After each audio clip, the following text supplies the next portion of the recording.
Assalamualaikum warahmatullahi wabarakatuh. Halo semuanya, ahlan wa sahlan. Semoga selalu dalam lindungan Allah Azza wa Jal. Di kesempatan kali ini, saya ingin membagikan catatan saya mengenai tips menyelesaikan membaca surat Al-Kahfi di hari Jumat. Untuk sebagian orang, satu kali duduk, membuka, dan membaca surat Al-Kahfi mungkin mudah dilakukan. Bila kita hitung, surat Al-Kahfi terdiri dari 12 halaman, atau tepatnya 11,5 halaman kurang sedikit. Bila diambil kecepatan membaca 2 menit per halaman, berarti sekitar 23 menit membaca untuk menyelesaikannya. Ada yang bisa lebih cepat dari itu, dan ada yang lebih lama. Untuk sebagian orang dengan izin Allah Azza wa Jal telah terbiasa dan dengan mudah menjalankan sunnah membaca Al-Kahfi setiap pekannya.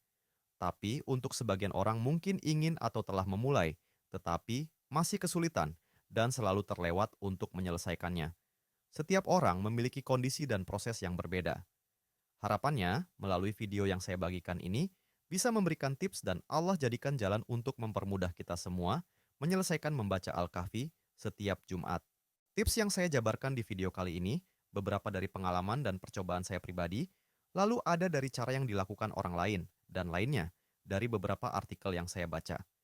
Dari kumpulan cara-cara tersebut, saya mencoba untuk mengaplikasikan pada beberapa kondisi, seperti ketika sedang padat bekerja di kantor ataupun saat di hari libur. Saya melihat ibu saya menyelesaikan membaca Al-Kahfi di waktu setelah sholat maghrib hingga isya di malam Jumat. Saya sendiri, ketika dalam rutinitas sehari-hari, agak mudah terdistraksi, saya bisa fokus membaca mungkin di sekitar 4 halaman. Apabila langsung saya targetkan untuk selesai, pikiran saya tidak fokus untuk menikmati ketenangan membacanya karena lebih fokus untuk segera menyelesaikannya. Ini juga cara syaitan untuk mengganggu kita. Semoga Allah berikan kita kemudahan untuk bisa menikmati membaca Al-Quran dalam waktu yang lama. Tapi dari pengalaman saya ini, mungkin ada teman-teman yang juga mengalami hal yang sama. Maka dari itu, semoga dari tips berikut menjadi ikhtiar kita untuk bisa semakin mendekatkan diri kepada Allah Azza wa Jal dan sunnah Rasulullah Sallallahu Alaihi Wasallam. Ada dua hadis mengenai keutamaan membaca surat Al-Kahfi pada hari Jumat. Pertama, barang siapa yang membaca surat Al-Kahfi pada malam Jumat, dia akan disinari cahaya antara dia dan Ka'bah. Hadis riwayat Ad-Darimi. Hadis kedua, barang siapa yang membaca surat Al-Kahfi pada hari Jumat, dia akan disinari cahaya di antara dua Jumat. Hadis riwayat An-Nasai dan Baihaqi. Waktu pertama untuk bisa menyelesaikan membaca surat Al-Kahfi adalah menyelesaikan sekaligus di antara waktu maghrib dan isya di malam Jumat atau Kamis malam. Bisa dilakukan di rumah atau di masjid. Setelah bekerja 5 hari weekday, sembari sejenak santai di masjid setelah sholat maghrib sampai menunggu waktu isya, bisa diisi dengan membaca surat Al-Kahfi. Jeda antara waktu maghrib dan isya adalah sekitar 1 jam 10 menit. Bila kita hitung, antara masuk waktu maghrib hingga iqomah 10 menit, waktu sholat maghrib berjamaah 10 menit, sholat rawatib ba'diyah, jikir, dan lain-lain 10 menit. Dari 70 menit, masih ada waktu 40 menit.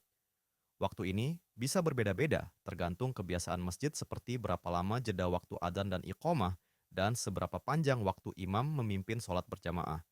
Tapi insya Allah sisa waktu masih sangat cukup untuk menyelesaikan Al-Kahfi dan bersantai sejenak menunggu waktu isya. Atau apabila teman-teman pulang bekerja dengan kendaraan umum, sembari menunggu di halte, stasiun, di dalam bis, KRL, kereta, bisa dimanfaatkan untuk membaca Al-Kahfi. Biasanya di kondisi ini bisa lebih mudah fokus untuk membaca Al-Quran. Waktu yang bisa diisi untuk membaca Al-Kahfi adalah menjelang khutbah Jumat. Berdasarkan hadis dari Abu Hurairah radhiyallahu anhu, Rasulullah Shallallahu alaihi wasallam bersabda, "Barang siapa mandi pada hari Jumat sebagaimana mandi janabah, lalu berangkat menuju masjid, maka dia seolah berkurban dengan seekor unta. Barang siapa yang datang pada kesempatan waktu kedua, maka dia seolah berkurban dengan seekor sapi. Barang siapa yang datang pada kesempatan waktu ketiga, maka dia seolah berkurban dengan seekor kambing yang bertanduk. Barang siapa yang datang pada kesempatan waktu keempat, maka dia seolah berkurban dengan seekor ayam. Dan barang siapa yang datang pada kesempatan waktu kelima, maka dia seolah berkurban dengan sebutir telur. Dan apabila imam sudah keluar untuk memberi khutbah, maka para malaikat hadir mendengarkan zikir khutbah tersebut." Hadis riwayat Bukhari dan Muslim. Sunnah untuk muslim bersegera ke masjid untuk melaksanakan sholat Jumat dapat diisi untuk membaca surah Al-Kahfi sebelum khutbah dimulai, sehingga ada banyak kebaikan yang bisa didapatkan sekaligus. Biasanya waktu sebelum rangkaian khutbah dan sholat Jumat bisa lebih tenang untuk membaca Al-Quran dibanding setelahnya. Karena setelahnya, orang-orang keluar masjid untuk mencari makan siang dan memenuhi kewajiban jam kerjanya, membuat kondisi dan waktu yang ada cukup terbatas. Jangan sampai ikhtiar kita menjalankan sunnah membuat kita melalaikan kewajiban kita. Lalu yang ketiga adalah membagi waktu sesuai kondisi dan kesempatan kita. Untuk mempermudah, saya membagi beberapa waktu yang dapat digunakan untuk membaca Al-Kahfi, antara lain saat malam Jumat, setelah maghrib, dan setelah Isya. Lalu di hari Jumat, setelah sholat subuh, setelah sholat duha, sebelum khutbah Jumat, setelah sholat Jumat, dan setelah ashar. Untuk pembagian porsi bacanya, ada banyak pembagian yang bisa dilakukan sesuai kenyamanan kita. Di sini saya mencoba membagi berdasarkan 3 jenis. Satu, berdasarkan pembagian cerita di dalam surat Al-Kahfi, pembagian berdasarkan jumlah ayat. Ketiga, pembagian berdasarkan jumlah halaman. Pertama yaitu membagi berdasarkan cerita di dalam surat Al-Kahfi, ayat 1 sampai dengan 31, kisah Ashabul Kahfi, ayat 32 sampai ayat 59, kisah pemilik kebun, ayat 60 sampai dengan 83, kisah Nabi Musa dan Khidir. Lalu ayat 84 sampai 110, kisah Zulkarnain, Yakjuj, dan Makjuj. Kedua, pembagian berdasarkan jumlah ayat. Kita bisa membagi 5 waktu berdasarkan jumlah ayat. Ayat 1 sampai 30, ayat 31 sampai 50, ayat 51 sampai 70, ayat 71 sampai 90, dan ayat 91 sampai dengan 110.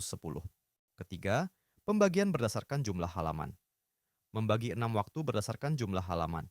Jumlah halaman mushaf ada perbedaan, tapi untuk mushaf yang satu juznya terdiri dari 10 lembar atau 20 halaman, jumlah halaman surat Al-Kahfi adalah 12 halaman. Jadi misal telah membaca 6 halaman, tersisa 6 halaman lagi. Jika telah membaca 7 halaman, tersisa 5 halaman lagi. Pembagian ini hanya sebagai acuan untuk mempermudah kita membagi waktu. Apabila ada jeda waktu luang sedikit saja, misal kita sedang menunggu klien atau kondisi luang sedikit, bisa melanjutkan membaca dan mendapat beberapa ayat Al-Kahfi ketika seketika harus mengerjakan hal lain, bisa langsung membuat tanda batas di Al-Quran di smartphone dan melakukan screen capture agar tidak terlewat atau terlupa. Tetap semangat untuk semua yang sedang ikhtiar melaksanakan amalan ini. Mungkin terlihat sulit jika membayangkan langsung mengerjakan suatu amalan sekaligus. Ilmu yang saya dapatkan dari para asatids, guru-guru saya, sebuah contoh. Jika kita belum pernah melaksanakan atau sudah lama tidak melaksanakan sholat duha, dan kita sangat bersemangat saat itu untuk kembali melakukan amalan tersebut secara konsisten, jangan langsung memulai dari 12 rakaat atau 8 rakaat. Alhamdulillah ketika kita bisa menjalankan langsung secara kontinu, tapi seringkali setelah 1 minggu, 2 minggu, 1 bulan, kita kelelahan dan kewalahan, sehingga kita langsung stop melakukan amalan tersebut. Mulai dari jumlah yang kita bisa terus melakukannya dalam jangka panjang, dari 2 rakaat, kemudian perlahan bertambah menjadi 4 rakaat, dan seterusnya. Ada banyak hadis yang bisa menjadi penyemangat kita untuk memulai. Dari Aisyah radhiyallahu anha, beliau mengatakan bahwa Rasulullah Shallallahu alaihi wasallam bersabda, "Amalan yang paling dicintai oleh Allah taala adalah amalan yang kontinu walaupun itu sedikit. Wahai sekalian manusia, lakukanlah amalan sesuai dengan kemampuan kalian, karena Allah tidaklah bosan sampai kalian merasa bosan. Ketahuilah bahwa amalan yang paling dicintai oleh Allah adalah amalan yang kontinu, walaupun sedikit." Hadis riwayat Muslim. Demikian catatan dari kajian ini. Apabila ada catatan, nama surat, redaksi ayat, nomor ayat, redaksi hadis, nama sahabat, nama ulama, dan hal lainnya yang keliru saya catat, mohon dapat memberitahu saya untuk perbaikan dan pembelajaran ke depannya. Jika ada yang ingin mendownload mind mapping catatan di video ini, insya Allah saya cantumkan link downloadnya di deskripsi. Semoga bermanfaat dan menjadi amal jariah. Barakallahu fikum. Assalamualaikum warahmatullahi wabarakatuh.